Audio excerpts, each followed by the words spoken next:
جی ناظرین السلام علیکم۔ 4 خبریں آپ سے ڈسکس کرنی ہیں۔ پہلی خبر تو یہ ہے کہ صدر آصف علی زرداری نے صدر منتخب ہو گئے ہیں اور انہوں نے خاتون اول کسے منتخب کیا۔ خاتون اول جو ہے عموماً جو ہے وہ اہلیہ جو بھی عہدیدار ہوتا ہے اس کی اہلیہ کو منتخب کیا جاتا ہے، اس کو وہی رتبہ دیا جاتا ہے۔ محترمہ بے نظیر بھٹو کا انتقال ہو چکا ہے جو کہ آصف زرداری صاحب کی اہلیہ تھیں۔ اس کے بعد انہوں نے شادی نہیں کی تو انہوں نے اپنی چہیتی بیٹی آصفہ بھٹو کو وہ خاتون اول کا درجہ دے دیا، اور کہا جاتا ہے کہ بلاول بھٹو سے آصف علی زرداری کو بے انتہا پیار ہے، لیکن جو پیار ہے انہیں آصفہ بھٹو سے وہ کسی اور سے نہیں ہے، اور جو اصل جانشین محترمہ بے نظیر بھٹو کی اور آصف زرداری کی سمجھی جاتی ہیں وہ آصفہ بھٹو ہے۔ ان کی چہرے پہ اور گفتگو میں شباہت بھی وہی نظر آتی ہے، گفتگو بھی ویسی کرتی ہیں، لباس بھی اکثر ویسا ہی پہنتی ہیں، تو وہ ان کی اصل جانشین ہے۔ تو یہ ان کی خوش بختی ہے، اور آصف زرداری صاحب کی محبت کا اظہار بھی یہ ہے کہ وہ خاتون اول اس عمر میں بہت ہی کم عمر ہے، 93 میں شاید ان کی پیدائش ہوئی، اور 93 ابھی ان کی عمر کافی کم ہے، اور وہ خاتون اول اپنے والد کے ساتھ منتخب ہو گئی ہیں، اور ان کو سرکاری سطح پر اب وہی پروٹوکول دیا جائے گا کہ وہ اس عمر میں اپنے والد کے ساتھ خاتون اول کے طور پر چلا کریں گی، بین الاقوامی دوروں پر جایا کریں گی۔ پریزیڈنٹ ہاؤس میں تو ظاہر ہے رہنا اب ان کا حق ہے، لیکن وہ اب رہیں گی خاتون اول کی حیثیت سے۔ اچھا، آپ کو پتہ ہے کہ آصفہ بھٹو نے اپنے طور پر بہت کام بھی کیے ہوئے ہیں۔ وہ دنیا بھر میں پولیو کی اویئرنیس کے حوالے سے وہ پاکستان کی ایمبیسڈر ہیں، اور بہت اچھے لیول پر انہوں نے کام کیا ہوا ہے پولیو کے حوالے سے اور اس موذی مرض کے حوالے سے، وہ یعنی ہیومینیٹیرین کاز کے حوالے سے وہ اچھا کام کرتی ہیں، اور انہوں نے بہت بہتر طریقے سے اس مرض کے حوالے سے اویئرنیس کریٹ کی ہے، اور وہ جمہوریت تو ان کے خون میں ہے، تو وہ اس حوالے سے بھی بڑی کلیئر ہیں، اور اس حوالے سے بھی وہ لوگوں کو بتا سکتی ہیں۔ تو آصف زرداری صاحب کی ظاہر ہے ایک عمر ہو گئی ہے، تو وہ اب صدر مملکت کی ذمہ داری ہوتی ہے کہ مختلف تقریبات میں جانا، ان میں اٹینڈ کرنا، تو اب ان تقریبات میں آہستہ آہستہ آپ دیکھیں گے کہ صدر کی جگہ خاتون اول جایا کریں گی، اور وہ خاتون اول جو ہیں وہ صدر کی اہلیہ نہیں صاحبزادی بلکہ چہیتی صاحبزادی آصفہ بھٹو صاحبہ ہوا کریں گی۔ صدر آصف زرداری صاحب کی بات ہو رہی ہے تو صدر کے حوالے سے ایک اور بات بڑی انٹرسٹنگ ہے۔ صدر آصف علی زرداری دیکھیے کی زندگی کے 2 پارٹ ہیں۔ ایک پارٹ ان کا بے نظیر بھٹو سے شادی سے پہلے کا پارٹ ہے، اور ایک پارٹ بے نظیر بھٹو سے شادی کے بعد کا پارٹ ہے۔ بے نظیر بھٹو کو شادی کرنی تھی، پاکستان میں کوئی خاتون الیکشن مطلب اس لیول پر سیاست نہیں کر سکتی شادی کیے بغیر، اور محترمہ بے نظیر بھٹو کو شادی کرنی تھی۔ انہوں نے شادی کی، انہیں شادی سندھ سے کرنی تھی، تو سندھ سے ہی انہوں نے شادی کی،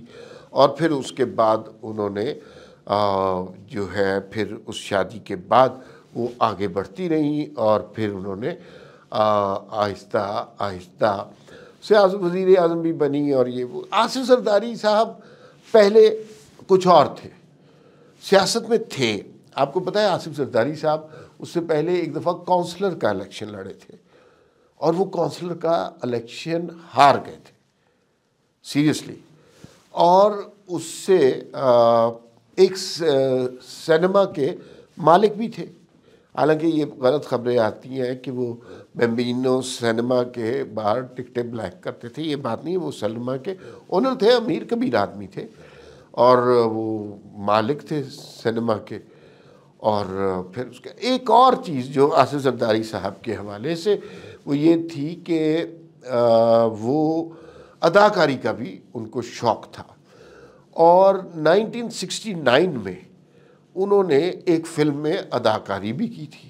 اب یہ بات لوگوں کے لیے حیران کن بات ہوگی 1969 میں انہوں نے اداکاری کی اور وہ فلم تھی سالگرہ، اور سالگرہ فلم میں انہوں نے اداکاری کی۔ جاوید شیخ جو اداکار ہیں ان سے بڑے گہرے مراسم تھے، ظاہر ہے اداکاری کا شوق تھا، اور بچپن کا کوئی رول کیا، اور رول جو انہوں نے کیا وہ کیا جناب وحید مراد چاکلیٹ ہیرو جو پاکستان کے بڑے معروف تھے، ان کے بچپن کا رول کیا، اور فلم کا نام تھا سالگرہ۔ سالگرہ فلم تھی اور اس میں وحید مراد کے بچپن کا رول ادا کیا، اور وہ اداکار تھے جناب آصف علی زرداری صاحب۔ تو یعنی فلموں میں بھی کام کرنے کا انہیں شوق رہا۔ پھر اس کے بعد جو ہے آصف علی زرداری صاحب جو ہے وہ سیاست میں آ گئے۔ بے نظیر بھٹو سے شادی کے بعد ان کی زندگی بڑے مد و جزر سے گزری ہے۔ پاکستان میں شاید ہی کسی سیاسی فرد نے اتنی زیادہ قید کاٹی، 11 سال قید کاٹی انہوں نے، اور ان کے خلاف کرپشن کے آپ میڈیا ٹرائل جتنا مرضی سن لیں، لیکن کرپشن کے خلاف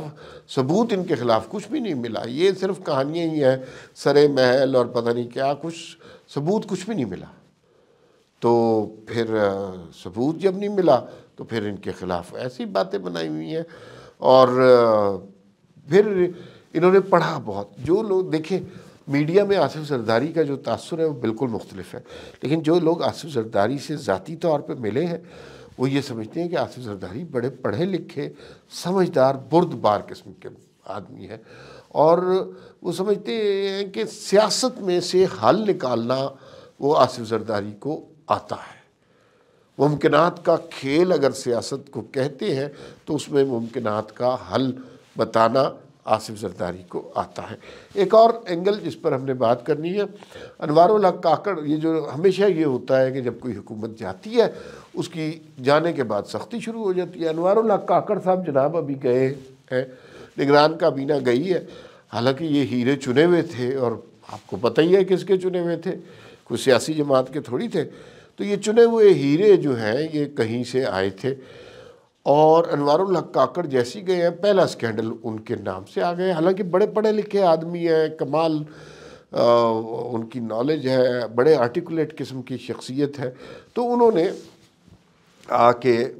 کہا، ان کے خلاف کچھ 60 لاکھ روپے کا ایک مدعا نوٹس نکال دیا ہاؤسنگ اینڈ فائنانس والوں نے، اور انہوں نے کہا جی کہ یہ جو منسٹر انکلیو ہے یہاں پہ 5.5 سال سے رہ رہے ہیں، اور بنگلہ نمبر 15 میں رہ رہے ہیں، اور اس کے اندر انہوں نے 5.5 سال سے کرایہ نہیں دیا۔ اچھا مزے کی بات یہ ہے کہ رہ ابھی بھی وہی رہے ہیں۔ او بھائی، جب یہ 5.5 سال سے رہ رہے تھے، یہ وزیر اعظم تو یہ کوئی میرا خیال ہے 9-10 مہینے ہی رہے ہیں، تو 5.5 سال سے رہ رہے تھے تو آپ نے تب کیوں نہیں سوال اٹھایا؟ اور پھر مثلا کوئی طریقہ ہونا چاہیے نا کہ آپ انہیں اٹھا دیں، نکال دیں، یا کچھ بھی نہیں کر سکتے، وہ ابھی بھی وہیں پہ رہ رہے ہیں۔ ایک میرے خیال میں میڈیا کی کنزمپشن کے لیے ایک درفندنی چھوڑ دی گئی ہے، اور وہ ابھی بھی وہیں پہ بیٹھے ہوئے ہیں۔ تو 5.5 سال کا 60 لاکھ روپیہ بنگلہ نمبر 15 کا ادھار ہے، حکومت پاکستان پر قرض ہے، اس کے حوالے سے ابھی وہ مقروض ہے، اور یہ ایک سکینڈل سے چھوڑ دیا گیا۔ اچھا، وزیر اعظم کی لیول پر جا کر آدمی نے 60 لاکھ روپے کی کرپشن کرنی ہے، تو پھر تو یہ بڑے شریف وزیر اعظم تھے، سچی بات ہے، پھر تو بہت شریف وزیر اعظم تھے۔ اچھا اب بات کر لیتے ہیں تھوڑی سی وفاقی کابینہ کی۔ بڑے عجیب عجیب نام آ رہے ہیں، اور اس میں احد چیمہ کا نام بھی آ رہا ہے، اورنگزیب صاحب کا نام بھی آ رہا ہے، اور کابینہ جو ہے نون لیگ کی کابینہ ہے، سچ شزا فاطمہ کا بھی نام آ رہا ہے، اور محسن نقوی صاحب کا نام بھی آ رہا ہے۔ یہ نون لیگ کی کابینہ نہیں لگ رہی، کیونکہ نون لیگ کی کابینہ میں تو وزیر خزانہ کوئی اور ہوتا ہے، اور وہ سارا کچھ، اور کچھ سینیٹرز اور ادھر ادھر سے ملا کر ایک کابینہ تشکیل دی جاتی ہے، اور اس سے پھر لیکن یہ تو عجیب سا ملغوبہ سا ہے، اس کو کوئی بھی نون لیگ کی کابینہ نہیں کہہ سکتا، لیکن ایک مکسچر ہے۔ تو دیکھتے ہیں یہ تجربہ کامیاب رہتا ہے یا نہیں رہتا، لیکن آج شام تک پتہ چل جائے گا کہ اس کا کیا نتیجہ نکلتا ہے۔ فی الوقت اتنا ہی ہے، باقی پھر مزید خبریں آتی ہیں تو بات ہوگی، پھر ملاقات ہوگی۔ اللہ حافظ۔